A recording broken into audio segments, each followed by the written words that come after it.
And also, if they do replace the candidate, if I were Trump, this is what I'd do. If they replace Joe Biden with a completely different candidate and a completely different ticket, I wouldn't debate these people, period. I would be like, you know what?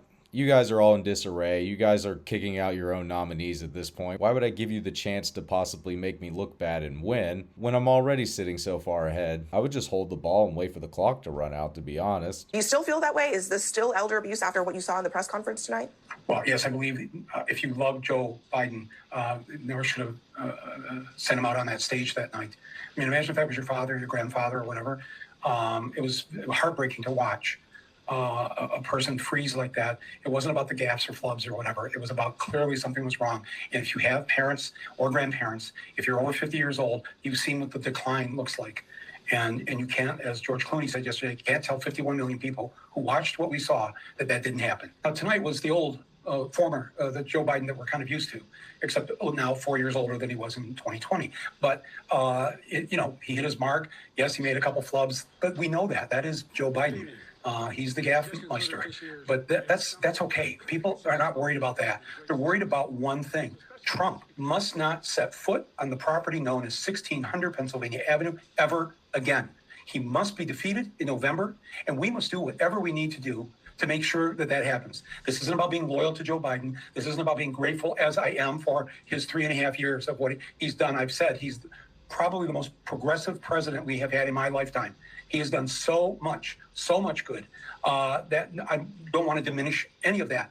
But you don't let somebody keep playing anything or doing anything just because they've done 30 or 40 or 50 years of great stuff. It's about how are you doing it now? And can you do it now? And the question is, first of all, he said, if people, they want him to have a neurological test, he should have one. He should have that test this weekend. Don't let this go on any longer. Answer the question. Let people know whether something's wrong or not. That will solve a lot of this problem. Anyone who's ever dealt with someone who's declining and they're in their older years, we're talking like 70, 80 years old, they have good days and they have bad days. I watched the whole press conference, and Joe Biden showed that he does have a depth of knowledge when it comes to foreign policy. However, the headlines are Joe Biden introduced Zelensky as Vladimir Putin, and he also referred to his vice president as President Trump. Normal people don't spend an hour watching a news conference of the President of the United States. So when we saw Joe Biden on that debate stage, that was one of the elder bad nights, where one moment your grandpa could recognize who you are and have a conversation about something you did 10 years ago, and the next moment they don't even know who you are. And that's what I think is happening with Joe Biden. The problem is this is the media age, and now people are wondering, hey, how long have these bad days been going on?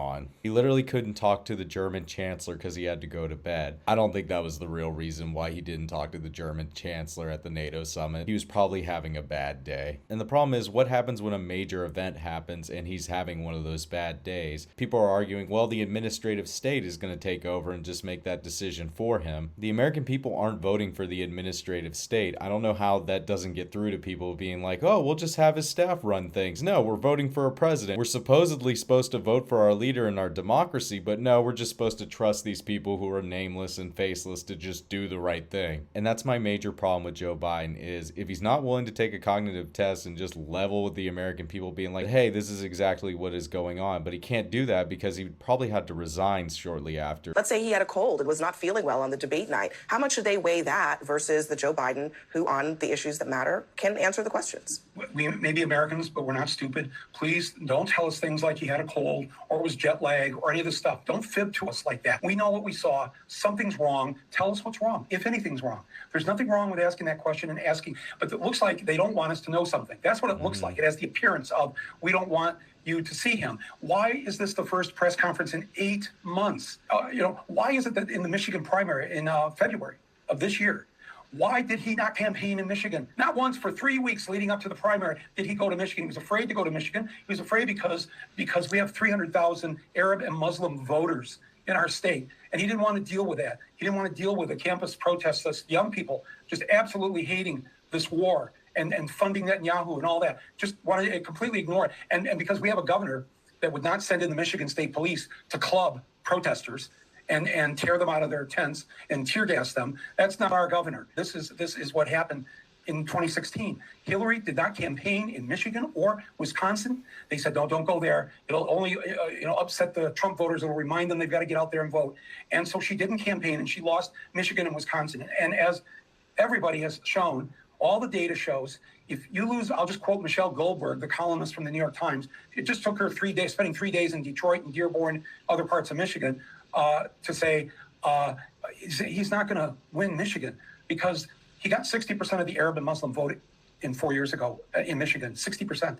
The latest poll, 19% of the Arab and Muslim vote in Michigan is going to vote for him. I also think the problem is Joe Biden doesn't realize how down he is. And I don't know if people are leveling with him like, hey, it's very unlikely that you were actually going to win re-election. And I understand the criticism that polls are just a snapshot in time. And then when it comes down to it, will you actually vote for Joe Biden and who actually shows up? That's why I guess some of these polls can be kind of unpredictable because we're not even near November right now and things could change. However, they can change in the opposite direction too. What happens if he has another debate performance like that? They're not going to be able to get rid of him as the nominee. He's going to be locked in as the nominee at that point. And God forbid he has a health issue or something like this. But he's fully confident in his Vice President Trump to actually run the country. See what I did there? But if Kamala Harris goes up against Donald Trump at that point, there's a good chance she's going to lose to Donald Trump as well. And also, if they do replace the candidate, if I were Trump, this is what I'd do. If they replace Joe Biden with a completely different candidate and a completely different ticket, I wouldn't debate these people,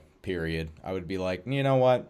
You guys are all in disarray. You guys are kicking out your own nominees at this point. Why would I give you the chance to possibly make me look bad and win when I'm already sitting so far ahead? I would just hold the ball and wait for the clock to run out, to be honest. Some would say that's anti-democratic, but literally Donald Trump won the Republican nomination without having to debate anybody. If he were to step down, who should replace him? How should that process go? He suggested today that if somebody were to replace him, he said they would start from scratch. They would be at a disadvantage financially and politically. Correct. Almost that person's name is Kamala Harris. She's not starting from scratch. She's been there doing the job and has been doing a great job. And the founding fathers set this up because back then you only lived to 45 or 50 years old. So they knew people would not make it to the end of their term. They created the vice president office specifically for that in the Constitution. You know that 20% of our presidents, we've had 45 before Biden, died while 20% of them have not made it to the end of their term. It's not unusual for us to have to swear somebody in. And I think if Joe Biden decides either I'm not going to be able to beat Trump, all the data says I can't do it, or if the neurological test says that maybe he shouldn't run, then he should resign. It's not just about stepping aside. Resign, and we Jerry Ford this. I've already made my feelings clear on Kamala Harris. I think she's a very opportunistic woman. And honestly, I think if she debated Donald Trump, I think Donald Trump would clobber her as well. She also gives me the veneer of someone who's power hungry. Don't get me wrong, I'm not saying Donald Trump's not power hungry, but she literally cheerleaded Joe Biden's debate performance and just told us not to believe our eyes and ears what we just saw. I think she'd throw the American people under the bus the first second she got. Let's say he doesn't do any of that. He stays in this race. Would you still support him? Support him? Not only, that's the wrong word.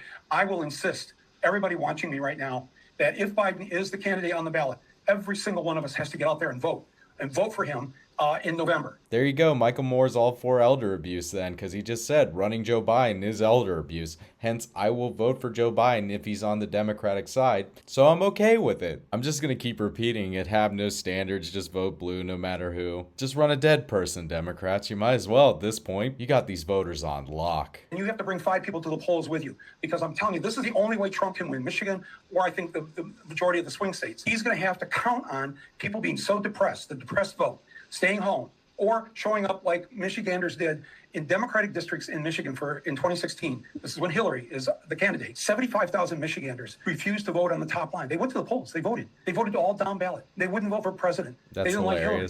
She lost the state by 10,000 votes, 2 votes per precinct. Yeah, I mean, this is going to be one of those. I and everyone watching, whoever that candidate is on the Democratic ballot, we have to stop Trump. This is not just like, oh, this, or I don't like this, or I don't like it. There's a lot of things I don't like. I've been very outspoken about the Gaza war and Biden being the banker for Netanyahu, funding it and sending, over 24,000 bombs to Israel to bomb a civilian population. That's on his conscience. He'll have to deal with it at some point. But it's been very upsetting. But yes, stopping Trump. Trump must never enter the Oval Office again. What I say to that is good on those voters who said, I will go and participate in our democracy, but I'm not just going to hand my vote away to either Hillary Clinton or Donald Trump. Because that shows that people are there to participate. They're like, here, I'm doing what I'm supposed to. I'm doing my civic duty. I'm just voting down ballot. I'm not voting for the president of the United States, either one. I think everyone should be completely free to vote their conscience. And if you don't want to vote for Joe Biden or Donald Trump, hey, I get it.